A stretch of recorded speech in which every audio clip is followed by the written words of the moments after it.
Welcome to the podcast. Chris Graham here, Augusta Free Press. Let's start talking about the UVA basketball game with Boston College Tuesday night. Boy, a barn burner. 2-1-6 teams in the ACC. Had combined 9-game losing streak for these two. Virginia's lost five straight. Boston College has lost four straight. The only reason this one's on TV, ACC Network, 7 o'clock, is because every game is on TV in this day and age. uh, there were so many games back when I was growing up in the 80s, especially that you'd say, man, why is this one not on TV? This one's on TV. True story. My wife gave up her season tickets this season. We might have anticipated that something was going to happen. Don't know what that might have been. So she buys single games for each game, each time out. The gamble was that she'd be able to get the tickets over the course of the season for a lot less than she'd get putting down the deposit and also writing the big donation check. The price for her tickets in the 300s for this one, 80 cents each. Even with the fees, because those apps put a fee on, $8 for two tickets. My, how the mighty have fallen. Okay, so but still, I say that I feel worse for BC. That program has had three winning seasons since cutting bait with Al Skinner. Remember Al Skinner? That they ran that double high post offense with all those backdoor cuts. That was fun to watch from a basketball like philosophy perspective, tough to guard. Back in 2010, they let him go. He had had some 25 plus win seasons back in the mid 2000s, early 2000s. He had two losing seasons in a 3-year stretch, cut the bait, and since then, three winning seasons in 15 years. Earl Grant now the latest guy to have the opportunity to get things moving in the right direction.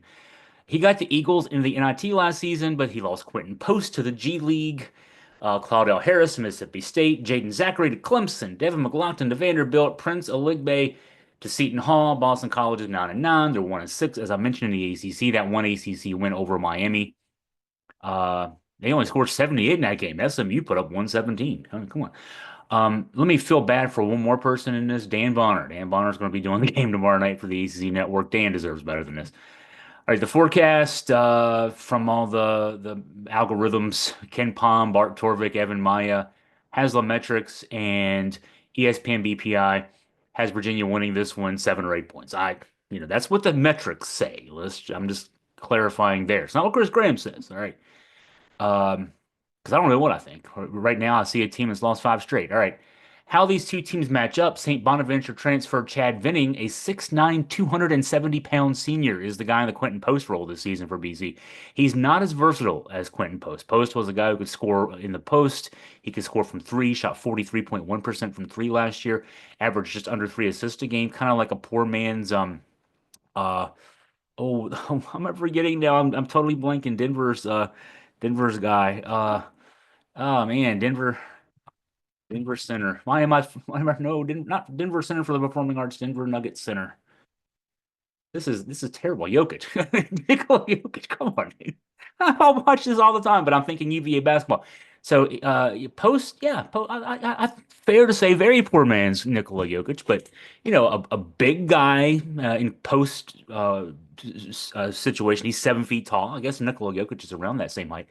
Who BC ran a lot of their offense through him the last couple of years. And when I say that, not just getting him the ball in the post, but he'd get the ball at the top of the key and he'd make passes. I mean, he'd distribute the ball around, and then he would crack down or he'd hit the three. I mean, tough guy to guard, especially at the college level. I mean, it's tough guy. Nikola Jokic is tough to guard, obviously at the NBA level. Um, Venning is sort of a one-trick pony. He's a post guy. He's 56% from the field, but he's 0 for 5 from three. He's not a distributor. He's not a guy who can, see over the defense from the top of the key and get the ball around. He does his work in the lane. But he's a load at 270. Um, and this could be a problem for this UVA team. It's a problem for a lot of college teams to have to guard a guy who's good with the back to the basket at 270. Ron Sanchez has been using Jacob Kofi, who's 6'10", 232 at the five spot of late. Kofi seems to be in some sort of limbo, just short of doghouse. He had 10 minutes on the floor against Louisville, 18 against SMU, and that without foul trouble in those games. All right.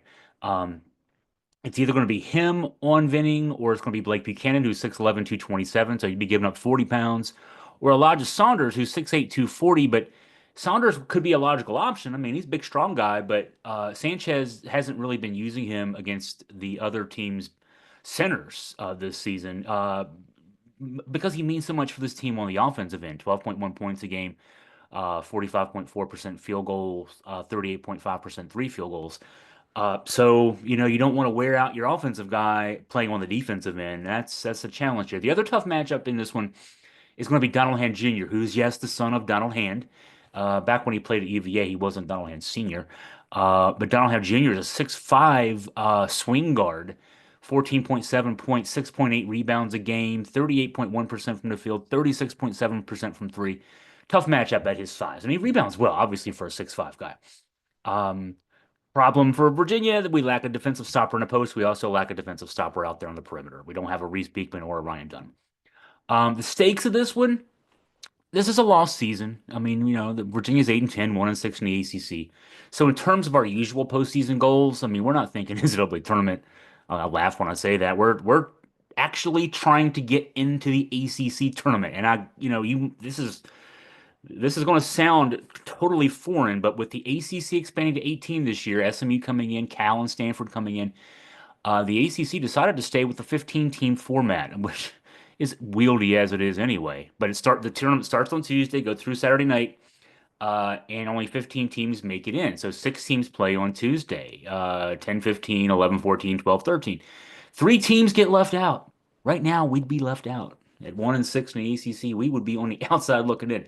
So I look at this and I say, okay, Virginia, the schedule's been a little tougher here at the start of the ACC schedule, and not for a typical Virginia team, but all right, so our next four games are BC, this one, and then Notre Dame at home this weekend, at Miami, and then Virginia Tech at home. So three of, those are four winnable games. Let's just say not that four games you should win with a team that's 1-6 in the ACC, but those are four, winnable games. Then it's at Pitt. So at Pitt, that's an NCAA tournament projected team. We can just go ahead and chalk that one down where you expect to. Then it's Georgia Tech at home, and then at Virginia Tech. All right. So that's seven games. Pitt's the only one that I'm writing off. The other six, get four of those, right? You're 4-3.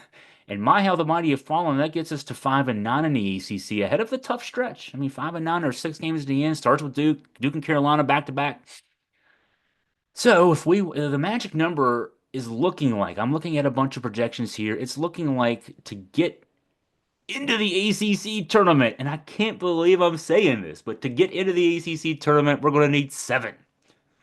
That means 6-7 the rest of the way. We're going to need. I mean, losing this one is a home game against the team we should beat. So I'm going to need it. Going to need it. All right, coming up next on the podcast, we're going to talk about the defense and the issues there for this Virginia basketball team this season. That's coming up after this brief break.